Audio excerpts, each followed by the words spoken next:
Hello, everyone. Welcome to the best and worst of Walt Disney World, brought to you by Dreams Unlimited Travel and Disboards.com. I am your host, Ryan O'Clavin, and in this week's episode, we're going to be talking about the worst things about the Haunted Mansion. Yes, we're taking that one attraction, and we're going to break down what we like the least about it. And to help me have this discussion, we've got Steve Porter. Hello. Denny Sunderly. Hi there.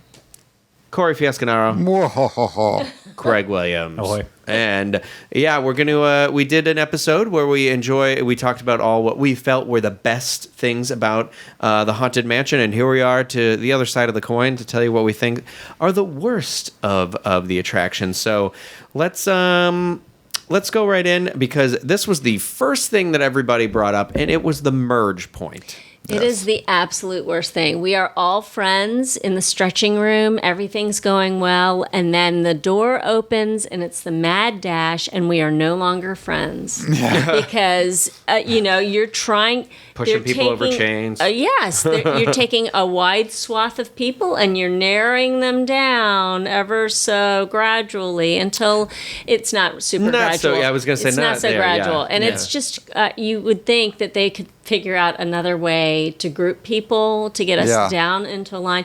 My dear friend Deidre, she gets over on the wall and she just follows the wall. Yeah, because then you don't have to worry about getting squished so much. I personally think the system, while messed up, is still reliable. It can still be the way it does. It relies on people being actually smart and realizing. I've said realize way too many times now. Mm-hmm. Just stop and wait. Let other people pass you. Step to the side if your entire group's not together. You're still going to get on that attraction within maybe 5 minutes at the very, very longest if you just let people go. But everyone gets into this fight or flight situation where it's like, if I don't murder the people in front of me to get on before them, then my kids will be taken once I get off the ride. Then they get angry when you've split the group somehow because you just walked up and they pushed you earlier, and then they'll be upset when your friend will be like, excuse me, I just have to join up with the rest of my party right here. And they'll be like, ugh. Yeah, if you're in such a rush that you can't just let some people by you and be a normal, kind, decent human being, then you probably don't have enough time to ride the attraction at all. Go stand out front. Just watch people. Go stand out front. It's just literally a point that I kind of dread in the attraction. I think that end point too is like you said, probably the worst, where it gets really narrow. It's like, and now there's enough room. Like there was enough room for maybe a width of like 3 or 4 people, and then it goes right down to now there's room for one person to walk through this next part. Yeah. And like, I mean, I'm pretty sure every single time I've gone through this queue, you always see like people stop in that one person walkway, and then be like, oh, I'm by myself. I need to. You can walk by me now. I need to wait for this other person, and it's always hectic. But well, Corey, you actually had you had you have a least favorite thing that you brought up to the group about the attraction. Yeah. So and I know there's people in this room that don't agree with me and don't care at all, but. It's always, I love the Haunted Mansion, top 10 favorite attractions, hands down, don't even need to think about it. But the part where you actually turn around and you go backwards, like this, and then you kind of fall backwards into this really not very comfortable seat, and your head like goes like this, it doesn't like rest comfortably on the back. That's my least favorite part of the ride, hands down. It's over pretty fast. As soon as you're off the incline, I don't care anymore. It's that second you're on the incline, it's not comfortable, and I'm waiting for it to be over, and then when it finally is, I'm pretty relieved. When I was a kid, it used to freak me out, and that's obviously always where I'd get stopped, and I'd be like, oh, I can't do this, like, because I, afraid of heights, and the story, you climbing out of the attic or whatever, but it was just the going backwards part where I'd be like, no, like, I can't do it, and I without fail, every time I would stop there. And now I'm kind of like, it's fun. I don't know. It still makes me nervous, anytime I lean, I'm twisted backwards that way. But but I do see it as being like somebody who could ride it and being like, oh, this is not, I don't care for this part. Mm-mm. One time I cracked my back and that felt good. Oh my! Doing the turnaround thing? I like getting my back cracked, so it was actually not that bad. And there you have it. Hey. Steve was paralyzed one time that he was on Haunted Mansion. But for me, I brought up my worst part of the attraction is actually right at the bottom of this hill. The groundskeeper and his dog. The dog. I like the character of the groundskeeper, and I like that he has a dog because I love dogs. I just don't like that the dog looks like it hasn't been fed in like 2 years because it's got all its ribs, and I'm like, that man is not caring for this dog very well, and it makes me sad. And my friend calls that dog Cheeseburger, and I was like, why do you call him Cheeseburger? And he said because he looks like he could use a cheeseburger. He could. And it just makes me like, I'm like, can we put like a little bit of a? I'm okay if the dog's like he's like spooked because of the ghost, but I'm like, I just wish he didn't look like somebody had been abusing the animal. Give that dog a bone, considering they're in a graveyard. I'll allow your Wow. joke. I just Father Steve. You're gonna start this whole thing, and Peter's gonna watch this and be like, "Yep, we need to get that dog out of the haunted mansion. Only well-fed dogs should be in the haunted mansion." Thank you, Rhino, for bringing this to our attention. We will solve this. We got rid of killer whales first. Now we're coming Was after this Star Trek 4? dead dogs. Yes. But the dog's Star not Trek. dead. He should be. He's That's not- whimpering too. Well, I would say he's whimpering of the fear. It's just one of those where I'm like, I wish I could feed that dog. Like, Yeah. you know, I'm sure the guy's fallen on hard times and he does the best he can to help the dog. I mean, look where they work. It's the party Yeah. every night. It's probably terrifying. Just know that if that dog had the choice, it would kill you. Well, So, thank you. Craig, you've got some things that you brought up to the group that you hate. I dislike the queue.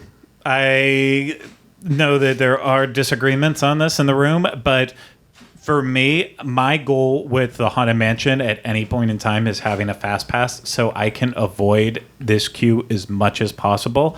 So from the outside area, well, like most of the time lately as I'm walking up, because of the backups that have happened with fast pass plus just what the queue can hold, the line is always going all the way out. And like almost to like where the exit ramp is or the ramps up and down from the steamboat. And it's like, how do they let this line get so long and so far back? But it is what it is. So first off, you always have that, and then it's just a boring back and forth under this green awning. And then finally you get to this themed section, but then a lot of people slow you down in it because they're trying to play with all the different effects that they added in when Disney was on their kick of everything has to be interactive when you're going through a queue. Everything. Half of them didn't even work, I think, from the very start, except for the instrument one that usually almost always worked.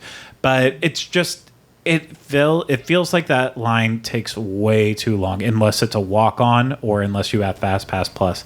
To me, part of the experience of Haunted Mansion is getting into that mood to be in the attraction. I feel like if you're spending too much time in that line, moving around and seeing all that stuff, it's kind of ruining the mystique aspect of walking right up to it, those doors opening up, going inside. It just takes away from the story for me a little bit more. Yeah, So I see that. you don't have to agree, but thank you fun. for hearing me out. I agree.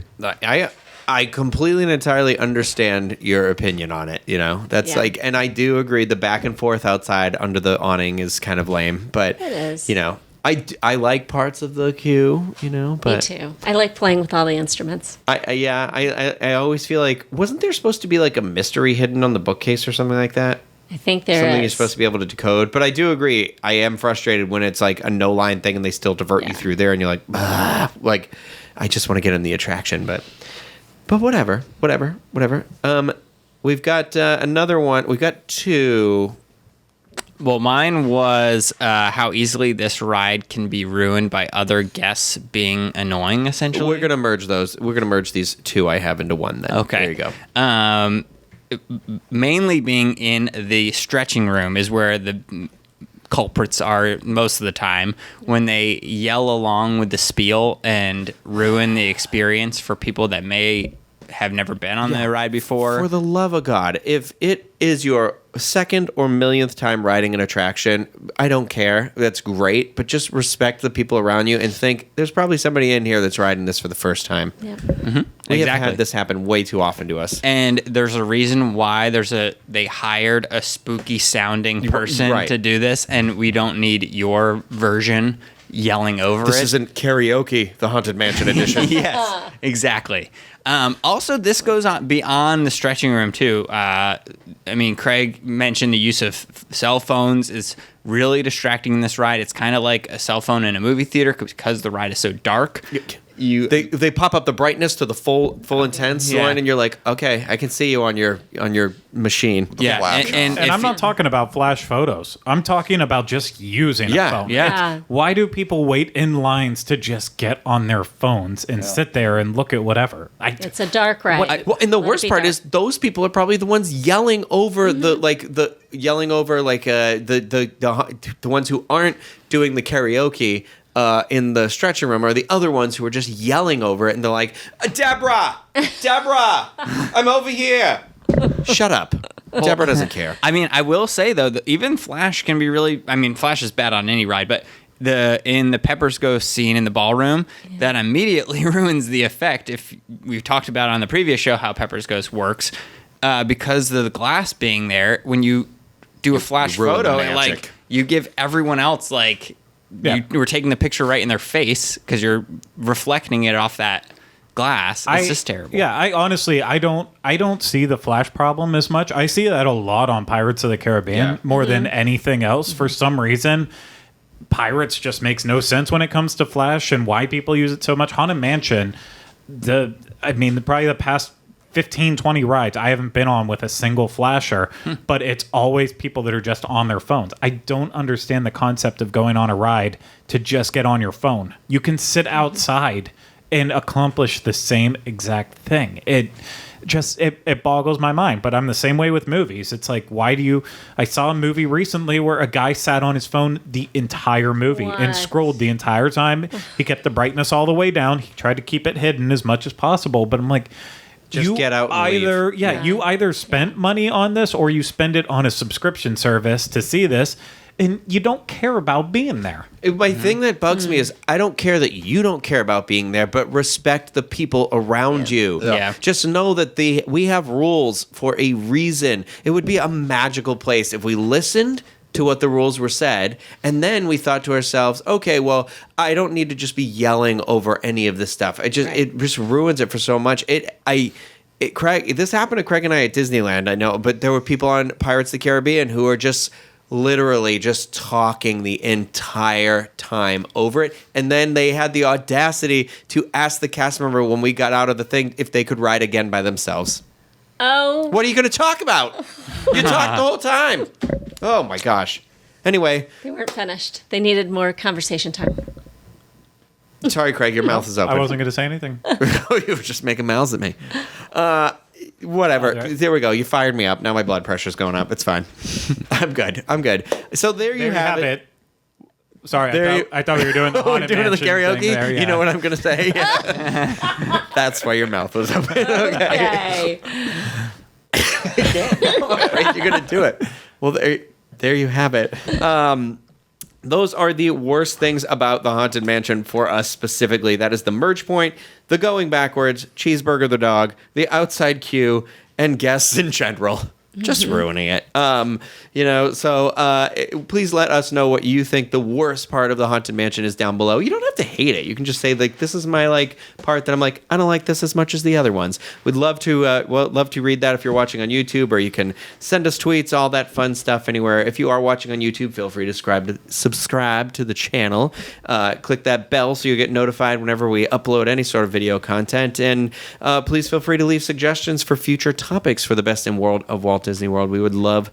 I Best did in not say world. any of those Best correct. and I said worst. words wrong order. Okay. Not correct. I think Strike that. I'm just too angry. But anyway, yes, leave us suggestions for future topics of the best and worst of Walt Disney World, and we will see you next time with another episode. Bye, everyone.